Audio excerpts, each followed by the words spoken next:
اب وہ یزید جب تخت نشین ہوا تو حضرت امام حسین رضی اللہ تعالی عنہ کو ولید بن عتبہ نے بلا کر کہا کہ تم یزید کے لیے بیعت کر لو. تو حضرت امام حمام حضرت امام حسین نے دو ٹوک کہا کہ یہ کیسے ہو سکتا ہے کہ میں اس جیسے ظالم شخص کے ہاتھ پہ بیعت کروں.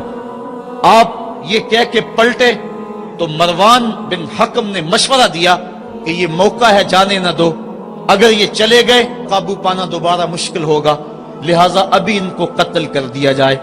یہ حضرت امام حسین رضی اللہ تعالی عنہ کے کانوں میں آواز پڑی. روایات میں آتا ہے کہ آپ نے انہی قدموں کے بل پیچھے پلٹ کے نیام سے تلوار باہر نکالی اور ہوا میں لہرانی شروع کر دی. محمدی کے چھار سے حیدری شیر نکل آیا. کہا ولید بن عقبہ تو ہمیں نہیں جانتا ہم کون ہیں؟ آنا حسین ابن علی ابن ابی طالب، میں حسین ہوں، علی کا بیٹا ہوں، اور علی ابو طالب کا بیٹا ہے. ہمارے گھر میں قرآن اترتا رہا ہے، فرشتے ہمارے گھر میں آتے رہے ہیں. وَيَزِيدُ ابن المعاویہ فاسقن فاجرن قاتل النفس مولن بالفسق شارب الخمر، اور یزید فاسق ہے، فاجر ہے، مسلمانوں کا قاتل ہے اور شراب پیتا ہے، اس لیے حسین ڈنکے کی چوٹ پہ یزید کی بیعت سے انکار کرتا ہے. حضرت امام حمام امام حسین رضی اللہ تعالی عنہ نے انکار بیعت کی وجہ بیان کر دی. آج یہ پراپیگنڈا کیا جاتا ہے کہ یہ دو شہزادوں کی جنگ تھی اور یہ اقتدار کے لیے سب کچھ ہوا.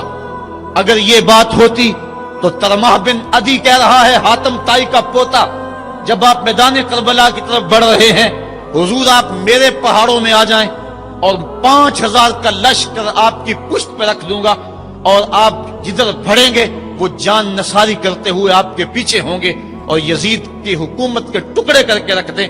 حضرت امام حمام امام حسین نے ترمح بن عدی بن حاتم کی اس پیشکش کو ٹھکرا دیا. کہا میں تو کسی اور کام کے لیے جا رہا ہوں. یزید کے چہرے سے اس نقاب کو نوچنا تھا، اس کے مکروہ چہرے کو لوگوں کے سامنے ننگا کر کے بتلانا تھا کہ یہ وہ شخص ہے کہ جس کے بارے میں میرے محبوب اور میرے نانا نے خبر دی ہے کہ بنو امیہ کا ایک ظالم شخص میری سنت کو بدلے گا اور وہ سنت کو بدلنے والا یہی شخص یزید ہے. تو حضرت امام حمام حضرت امام حسین رضی اللہ تعالی عنہ، واقعہ بڑا طویل ہے. مدینہ تو رسول چھوڑا اور 8 دن حاجی مدینہ تو رسول میں رہتا ہے اور چھوڑنا قیامت سے کم نہیں ہوتا. اور حسین تو پیدا مدینے میں ہوئے تھے، ان کا مسکن مدینے میں، وہ کھیلنے کے لیے نکلتے تھے تو مسجد نبوی کا صحن ہوتا تھا. حضرت امام حسین کے گھر کا دروازہ مسجد نبوی کے اندر کھلتا تھا. وہ حسین جو مسجد نبوی میں کھیلتا رہا، حضور کے کندھوں پہ سواری کرتا رہا اور حضور ان کو پکڑ کے اپنے پاؤں پہ اور اپنی رانوں پہ اور اپنے پیٹ پہ اور اپنے سینے پہ بٹھاتے رہے، جن کے لیے حضور خطبہ چھوڑتے رہے، سجدوں کو طول دیتے رہے. وہ حسین ابن علی آج اس شہر مدینہ کی بہاروں کو چھوڑ رہے ہیں. حضور کی بارگاہ میں آخری سلام کہہ کے اپنی والدہ ماجدہ کے حضور سلام کہنے کے بعد حضرت امام حمام مدینہ تو رسول سے مکہ المکرمہ گئے. وہاں پہنچ کے آپ نے ماہ شعبان، ماہ رمضان، ماہ شوال اور ماہ ذیقعد اور ذی الحج کے کچھ دن گزارے. 2 ذی الحج کو یا ایک روایت میں 7 یا 8 ذی الحج کو پھر شہر مکہ بھی چھوڑ دیا. قصہ طویل ہے کہ 150 خطوط تھے کوفیوں کے جنہوں نے لکھا تھا کہ ہمارا امام کوئی نہیں، آپ آئیں اور ہم آپ کی قیادت کے اندر حق کا علم لہرانا چاہتے ہیں.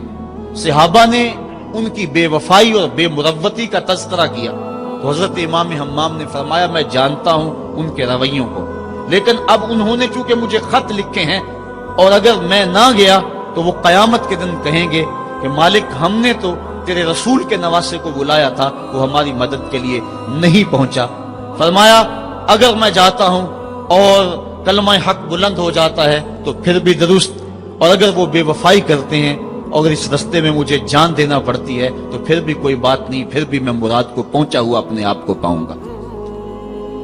آپ مکہ المکرمہ سے کوفہ کی سمت روانہ ہوئے. رستے میں حضرت مسلم بن عقیل کی شہادت کی خبر ملی، لیکن پھر بھی آگے بڑھتے چلے گئے۔ کوفہ سے 2 منزل دور حر بن یزید ریاحی 1000 کے لشکر کے ساتھ مزاحم ہوا اور آپ کو روک کر میدان کربلا میں لے گیا۔ آپ نے کہا کہ میں یزید کی بیعت کسی صورت میں نہیں کروں گا، جس سے صرف حق ہی قبول ہو، یہی جس کا اصل اصول ہو، جو نہ جھک سکے جو نہ بک سکے، اسے کربلائیں ہی راس ہیں۔ حضرت امام حسین امام حمام کربلا کے تپتے ہوئے ریگزار کے اندر 2 محرم کو پہنچے اور 9 محرم تک آپ مختلف انداز سے مفاہمت کی بات اس انداز سے کرتے رہے کہ میں بیعت نہیں کروں گا، لیکن کچھ تو خون سے بھی بچنا چاہتا ہوں۔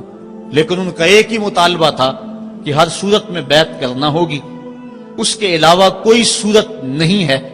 ان کا یہ مطالبہ تھا، ان کی بات یہ تھی کہ بیعت تو میں کسی صورت نہیں کر سکتا، چونکہ انکار بیعت کی جو وجہ آپ نے وہاں بیان کی وہ وجہ بہر صورت موجود تھی، اس لیے کہا کہ کسی صورت میں میں یزید کے ہاتھ پہ بیعت نہیں کر سکتا۔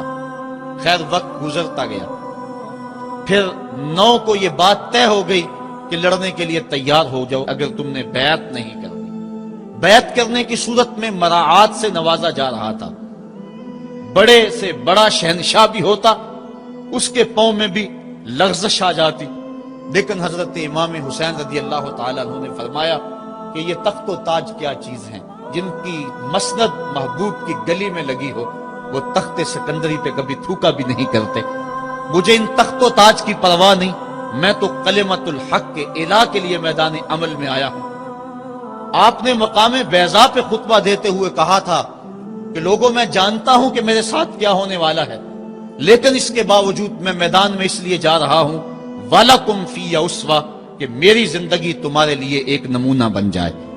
آپ نے اپنی زندگی کو قیامت تک آنے والی نسلوں کے لیے ایک نمونہ قرار دیا، اور میں نے پچھلے اجتماع کے موقع پہ کہا تھا، جو احباب پچھلے اجتماع پہ موجود تھے انہیں وہ جملے یاد ہوں گے کہ قیامت تک جبر کے خلاف جتنی بھی تحریکیں اٹھیں گی سب کا قائد حسین ابن علی ہوگا۔ انسان کی عقل اور منطق اس کو یہ دلیلیں دیتی ہے کہ تم جبر کے خلاف اگر میدان میں آئے تو کٹ جاؤ گے، ٹکڑے کر دیے جائیں گے۔ جبر سے مفاہمت کر لو، لیکن عشق سکھاتا ہے مفاہمت نہ سکھا، جبر ناروا سے مجھے، میں سر بکف ہوں لڑا دے کسی بلا سے مجھے۔ تو عشق انسان کو لڑنے کا سلیقہ دیتا ہے، محبت باطل سے ٹکرانے کا درس دیتی ہے۔ کہا میں اس کے باوجود میدان عمل میں جا رہا ہوں اس لیے کہ میری زندگی تمہارے لیے نمونہ بن جائے، اور قیامت تک لوگ میری زندگی سے راہیں تلاش کرتے کرتے میری زندگی کو نمونہ بناتے بناتے جبر کے مقابلے میں کھڑے ہو جائیں اور سرخروئی اور کامیابی حاصل پائیں۔ تا قیامت قطع استبداد کر، موج خون او چمن ایجاد کر۔ اللہ اللہ بائے بسم اللہ پدر، مانائے ذبح عظیم آیت بسر۔ سرخ رو عشق غیور از خون او، شوخی این مصرع از مضمون او۔ عشق غیور کے چہرے پہ جو سرخی دوڑ رہی ہے یہ حسین ابن علی کے خون کا صدقہ ہے۔ ان کے خون نے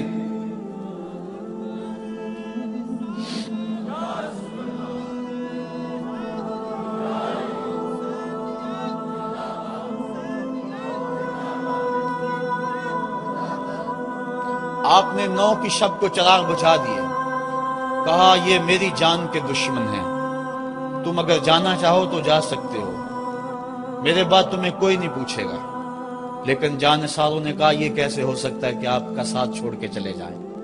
پھر عاشورے کی وہ رات جو درد و اندوہ سے بری ہوئی رات تھی، ساری رات عبادت میں گزاری۔ ایک طرف شراب چل رہی ہے اور دوسری طرف آنکھوں سے عشق رسول کی مستی چھلک رہی ہے۔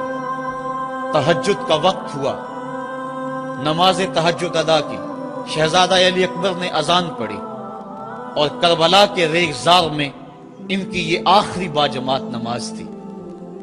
ریگستان کربلا کے ذرے گواہ ہو گئے ان کے سجدوں کے۔ آج کائنات کا وہ انوکھا باب رقم ہونے والا تھا کہ صدیاں جس پہ ناز کریں گی۔ فرشتوں نے کہا تھا مالک تو خلیفہ بنا رہا ہے انسان کو، یہ تو لڑائی کرے گا، سجدے تو ہم کرتے ہیں۔ آج فرشتوں نے بھی دیکھنا تھا کہ سجدہ کرنے کا جو انداز حسین ابن علی کا ہے، فرشتے اپنی زندگی کی ساری کمائی اکٹھی کر لیں، حسین کے سجدے کی زکوٰۃ بھی نہیں بن سکتی۔ جب جبر کی تیغیں چمکنے لگیں اور ایک ایک کر کے آوان و انصار جام شہادت نوش کرنے لگے، کبھی واہب شہید ہو رہے ہیں، کبھی زہر شہید ہو رہے ہیں، کبھی اون و محمد کے لاشیں گر رہے ہیں، کبھی قاسم کی جوانی لٹ رہی ہے، کبھی جواں اکبر کی آواز کربلا کے ریک زاروں میں گونجتی ہے، یا اباتا ہو ادرکنی، میرے باپ مجھے پکڑیے۔ تو حضرت امام حمام دوڑ کے جاتے ہیں اور اپنے جواں بیٹے کی لاش کو کندھوں پہ اٹھا کے خیموں تک پہنچا کے ہاتھ فضا میں بلند کرتے ہوئے عرض کرتے ہیں، ربنا تقبل منا ھذا القربان، مالک حسین کی یہ قربانی بھی قبول کر لے۔ معصوم علی اصغر کو ہاتھوں میں لے کر جب سوئے فرات بڑھے اور دو شاخہ تیر ان کے حلق میں پیوست ہوا، چلو میں خون لے کر آسمان کی طرف اچھال کے کہتے تھے، مالک میری یہ کمائی تھی، یہ بھی تیرے راہ میں قربان کرتا ہوں، حسین کی یہ ننھی قربانی بھی قبول کر لے۔ اب آیان و انصار اور اہل بیت کی ایک ایک کلی کربلا کے اندر کٹ گئی، فاطمہ کا سارا چمن اجڑ گیا، مصطفیٰ کی آل میدان کربلا کے اندر کٹ گئی۔ اب امام حمام ہاتھ میں تلوار لیے میدان عمل میں آئے اور آپ نے جو آخری خطبہ دیا تاریخ کے اوراق میں موجود ہے، لوگوں میرا حسب و نسب پہچانو، میں کون ہوں، میں کون ہوں، مجھے پہچانو، جلدی نہ کرو، ناحق خون اپنے ذمے نہ لو، میں وہ ہوں جو رسول کریم کے کاندھوں پہ کھیلتا رہا ہوں اور مجھے حضور نے لوریاں دے دے کے پالا ہے، میں حضور کی زبان چوسا کرتا ہوں۔ اس وقت دنیا پر کسی نبی کی بیٹی کا بیٹا موجود نہیں، میرا حق پہنچانو۔ لیکن اشقیاء کے آنکھوں کے آگے اندھیرا تھا۔ عمر بن سعد جو رے کی حکومت کے لالچ میں سب کچھ کرنے کے لیے تیار تھا، وہ حضرت سعد بن ابی وقاص کا بیٹا ہے، اور یہ وہ صحابی ہے جن کے لیے حضور کہتے تھے فدا کا امی و ابی، اے سعد میرے ماں باپ تیرے اوپر قربان ہو۔ غزوہ احد کے موقع پہ حضور ان کے لیے کہہ رہے ہیں، لیکن آج وہی میدان میں نکلا ہوا ہے۔ حضرت امام حمام امام حسین رضی اللہ تعالیٰ عنہ پھر میدان عمل میں آئے، اور پھر دشمنان اہل بیت کے ساتھ جس جرت اور پامردی کے ساتھ آپ نے لڑائی کی، اور آپ کی تیغ براں جس طرح ان کے سر کاٹتی اور ان کا خون چاٹتی رہی، تاریخ کے اوراق میں وہ روشن باب موجود ہیں۔ آواز آ رہی تھی، یہ کون ذی وقار ہے، یہ کون شاہ سوار ہے، لباس ہے پھٹا ہوا، چھدا ہوا، کٹا ہوا، لخت لخت کٹا ہوا، پھر بھی ہے ڈٹا ہوا، یہ بال یقین حسین ہے، یہ نبی کا نور عین ہے۔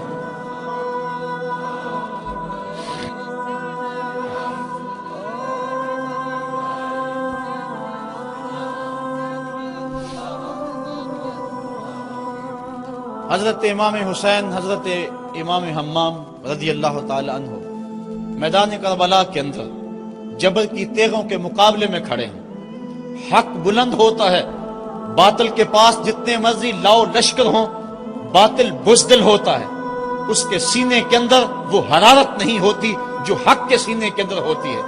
ذرا غور تو کرو، 22,000 کا لشکر جرار ان کے مقابلے میں، جو محتاط روایات کے مطابق، ورنہ 82 کی روایت بھی کتب تواریخ میں موجود ہے، بلا 72 افراد جو 3 دن سے بھوکے بھی اور پیاسے بھی ہیں، ان کے لیے 22,000 کا لشکر کیا معنی رکھتا ہے۔ لیکن باطل ہمیشہ بزدل ہوتا ہے، اگر حق میدان عمل میں کھڑا ہو جائے تو کائنات کی کوئی چیز اس کے سامنے نہیں ٹھہر سکتی۔ یہ سبق حضرت امام حمام کی قربانی نے ہمیں پیش کیا۔ 72 افراد جبر کے خلاف کھڑے ہیں، 71 افراد خاک و خون میں ان کے لاشیں مل گئے۔ اب حضرت امام حسین رضی اللہ تعالیٰ عنہ میدان کربلا میں، آپ نے آخری جو خطبہ ارشاد کیا جس کے الفاظ میں نے آپ کے سامنے رکھے، لیکن انہوں نے ایک ہی بات کہی کہ آپ بیعت کریں یا میدان میں آ جائیں۔ آپ نے کہا کہ میں تو کسی صورت بیعت کرنے کو تیار نہیں۔ پھر میدان عمل میں آئے، ان کو کاٹتے رہے، پھر گھوڑے کو ایڑ لگائی اور فرات کی لہروں میں آئے، پانی کا چلو بھرا اور لشکر اشقیاء کی طرف دیکھ کے کہا کہ تم نے میرے لیے پانی بند کیا، دیکھو آج حوض کوثر پہ بھی حسین کا قبضہ ہے، فرات کی لہروں پہ بھی حسین کا قبضہ ہے۔ لیکن آپ نے اس کے باوجود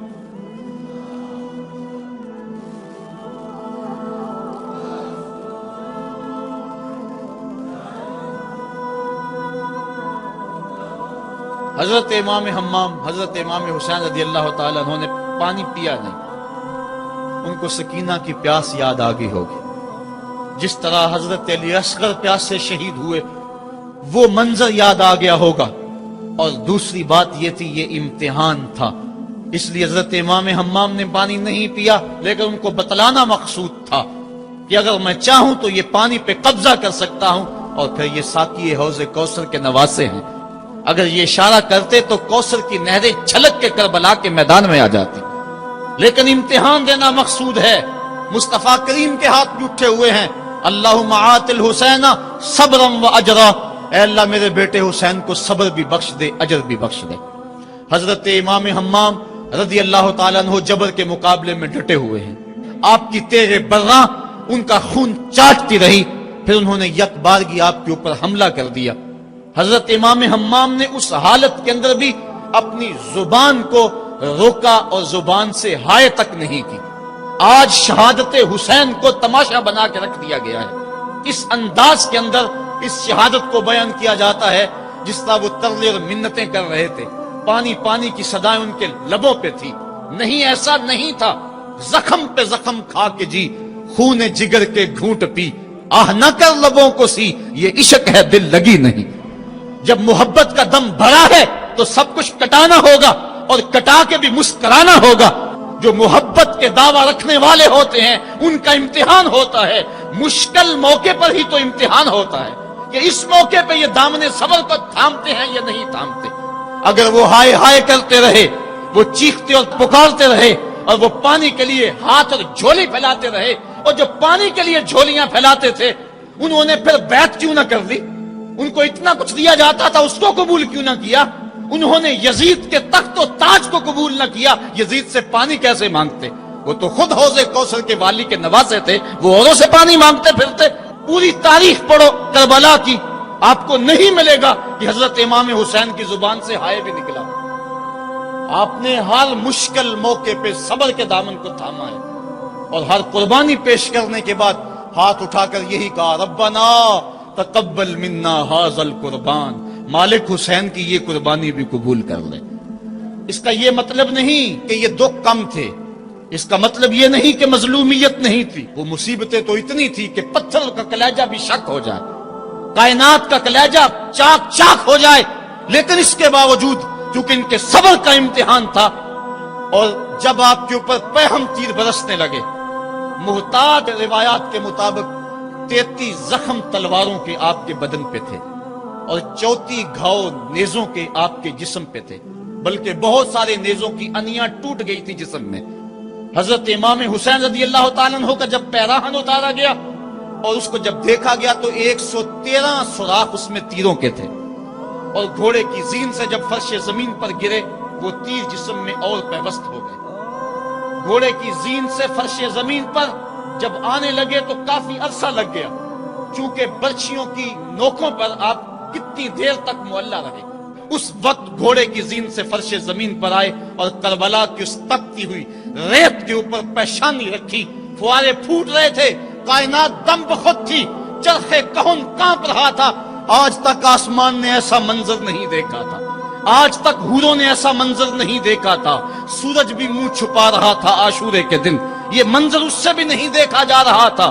ریت کربلا کی کپ کپا رہی تھی، دشمنوں کے نرغے میں مصطفیٰ کا نواسا 3 دن کا پیاسا تیروں اور نیزوں کی برسات کے اندر اپنے پیشانی سجدے میں رکھ دی، اور آخری کلمات یہ تھے، اللہم رضن بقضائک وصبرا علی بلائک تسلیما لامرک سبحان ربی العالی۔ مالک، جو دکھ آئے، اذیتیں آئیں، مصیبتیں پہنچی، امتحان آیا، حسین اس پہ راضی ہو گیا، تیرے امر کو تسلیم کر لیا، تیری رضا پہ راضی ہوا، سب کچھ قربان کرنے کے بعد مالک حسین تیری تقدیر پہ راضی ہے، مالک تو بھی بتا تو بھی حسین پہ راضی ہوا ہے یا کہ نہیں ہوا ہے؟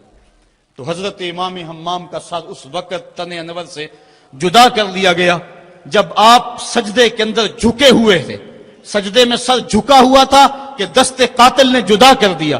ایک شخص حرم کعبہ کے حج کے لیے آ رہا تھا، لبیک اللہم لبیک کی صدائیں اس کے لبوں پہ تھی کہ اس کی شہادت ہو گئی، وہ فوت ہو گیا۔ آقا کریم کو خبر دی گئی، حضور فرمایا کل جب قیامت کا دن ہوگا تو جب یہ اٹھے گا تو جس حالت میں فوت ہوا اس حالت میں اٹھے گا، اس کے لبوں پہ لبیک کی صدائیں ہوں گی۔ حسین ابن علی کا جب سر کٹا اور جب جسم سے تن انور سے ان کا سر انور جدا ہوا، اس وقت سر سجدے میں رکھا ہوا تھا۔ بندہ جس حال میں جاتا ہے قیامت کے دن اس طرح اٹھایا جاتا ہے۔ باقی لوگ قبروں میں اور انداز میں اٹھیں گے، حسین جب قبر سے اٹھے گا سر سجدے میں رکھا ہوا ہوگا۔ قیامت تک حسین نماز میں ہے، قیامت تک حسین نماز میں ہے، قیامت تک حسین سجدے میں ہے، قیامت تک حسین کا سر اللہ کے حضور جھکا ہوا ہے اور وقت کے یزیدوں کو للکار رہا ہے۔ وقت کے یزیدوں، تم اپنے اپنے دور میں پر پرزے نکالتے رہو گے، لیکن حسین کا سر اور حسین کے ماننے والوں کا سر کبھی بھی تمہارے سامنے نہیں جھکے گا۔ حسین کا سر کل بھی خدا کے سامنے خم تھا اور آج بھی خدا کے سامنے ہی سر خم ہے۔ تو حضرت امام حسین رضی اللہ تعالیٰ عنہ کا سر